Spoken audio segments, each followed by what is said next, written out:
മഈബാത്തുൽ ഹംസ് പരമരഹസ്യമായ 5 കാര്യങ്ങൾ നിങ്ങൾക്ക് ഞാൻ പറഞ്ഞുതരട്ടെ. ഈ 5 കാര്യങ്ങൾ അല്ലാഹ്ക്കല്ലാതെ വേറെ ഒരാൾക്കും അറിയൂല. ആ 5 കാര്യങ്ങളാണ് ഞാൻ ഇന്ന് പറയണത്. ഏതൊക്കെയാണെന്ന് കേട്ടോളി. അല്ലാഹ് വിശുദ്ധമായ ഖുർആനില് സൂറത്തുൽ ലുഖ്മാനിലെ അവസാനത്തെ ആയത്തിൽ പറയാണ്, ഇന്നല്ലാഹ ഇൻദഹു ഇൽമുസ്സാ, എപ്പോഴാണ് ഖിയാമത്ത് നാൾ സംഭവിക്കുക എന്നത് അള്ളാഹ്ക്ക് മാത്രമേ അറിയുള്ളൂ. അള്ളാന്റെ റസൂലിന് പോലും അറിയില്ല. അതുകൊണ്ടാണ് അള്ളാന്റെ റസൂലിന്റെ അരികിൽ വന്നിട്ട് പല ആളുകളും ചോദിച്ചത്, നബിയെ മത്തസാ മത്തസാ, എപ്പോഴാണ് ഖിയാമത്ത് നാൾ സംഭവിക്കുക എന്നത്. അപ്പൊ അള്ളാന്റെ റസൂൽ എന്താ പറഞ്ഞെന്നറിയോ? അത് അള്ളാഹ്ക്ക് മാത്രം അറിയുന്ന രഹസ്യാണ്. അപ്പൊ എപ്പോഴാ ഖിയാമത്ത് നാളെ സംഭവിക്കാന്ന് അള്ളാഹ്ക്ക് മാത്രമേ അറിയുള്ളൂ. അടുത്തത് നോക്കിക്കോളി. വയുനസ്സിലുൽ ഗൈസ, എപ്പോഴാണ് ആകാശ ലോകത്ത് നിന്ന് മഴത്തുള്ളി ഭൂമിയിലേക്ക് വരികയെന്ന് അള്ളാഹ്ക്ക് മാത്രമേ അറിയുള്ളൂ.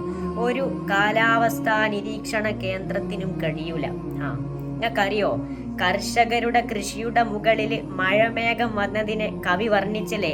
വനമിരുണ്ടു കരിമ്പുകയാൽ നാദമുഖരിതം ചക്രവാളം, നട്ടുച്ച നേരത്തിലെ ജലതം ചുറ്റിക്കറങ്ങി കുറച്ചു നേരം.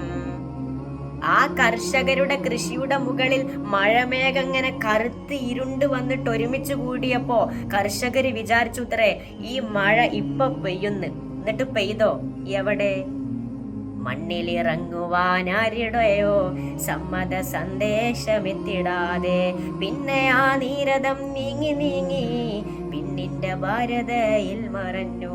ആ മഴമേഘങ്ങൾ മെല്ലെ മെല്ലെ മെല്ലെ മെല്ലെ മലയുടെ അപ്പുറത്തേക്ക് മാഞ്ഞുപോയി എന്ന്. കാരണം ആ മഴമേഘത്തിന് അവിടെ ഇറങ്ങാൻ ആരുടെ സമ്മതം കിട്ടിയില്ല. വയുനസ്സിലുൽ ഗൈസ, എപ്പോഴാണ് മഴ പെയ്യാന്ന് അള്ളാഹ്ക്ക് മാത്രമേ അറിയുള്ളൂ. അടുത്തത് നോക്കിക്കോളി. വയഅലമു മാ ഫിൽ അർഹാം, ഗർഭപാത്രത്തിൽ കിടക്കണ കുട്ടിയുടെ അവസ്ഥ എന്താന്ന് പറയാൻ അള്ളാഹ്ക്കേ കഴിയുള്ളൂ കേട്ടോ. ഒരു വെറ്റില നിരത്തലിനും കഴിയൂല. വമാ തദ്രീ നഫ്സും മാദാ തക്സിബു ഗദാ, ഒരു മനുഷ്യ ശരീരത്തിന് നാളെ എന്താ സംഭവിക്കുക അള്ളാഹ്ക്ക് മാത്രമേ കഴിയുള്ളൂ.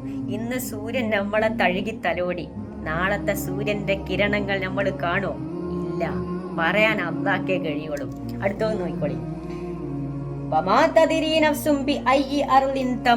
ഒരു മനുഷ്യൻ എവിടെയാണ് മരിക്കുക എന്ന് പറയാൻ അള്ളാഹ്ക്ക് മാത്രമേ കഴിയുള്ളൂ.